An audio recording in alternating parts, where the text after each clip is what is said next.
በህይወት ለመቆየት ምንም ምክንያት የለኝም ናዝሊ። በቂ ምክንያት አለ። ምን አለኝ? ምን? በቃ እኔ ካንተ ፍቅር ይዞኛል። መነጋገር አለብን። ስለምንድን ነው የምናወራው? መናገር ያለብህን ነገር ተናግረ ጨርሰሃል። በቃ ምን ማድረግ ነበረብኝ? እንደዛ ከጀርባዬ ከወጉኝ በኋላ ይቅርታ መጠየቅ ነበረብኝ? ብትጠይቅ ምኞቴ ነበር አሉክ። አየሽ፣ ከምንም በላይ አሁን እየጎዳኝ ያለው ይሄ ነው። ታውቂያለሽ፣ ማለቴ ከምንም በላይ እየጎዳኝ ያለው ነገር የአንቺ እምነት የጎደለው አስተያየት ነው። በጭንቅላትሽ ውስጥ ሁሌም የሆነ ጥርጣሬ አለ። አዎ፣ ጭንቅላቴ ውስጥ በጣም ብዙ ጥያቄዎች አሉ። ግን አሁን ሁሉም ነገር ግልጽ ሆኖልኛል።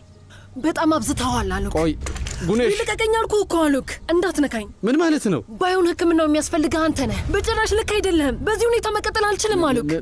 ምን ማለት ነው? ምን እያልሽኝ ነው? በቃ ከህይወቴ ውስጥ እንድትወጣልኝ እፈልጋለሁ። አያያይ፣ ቆይ ስሚኝ። ምንም ነገር ልትነግሪኝ ትችያለሽ፣ ግን ዳግመኛ እንደዛ እንዳትይኝ እሺ?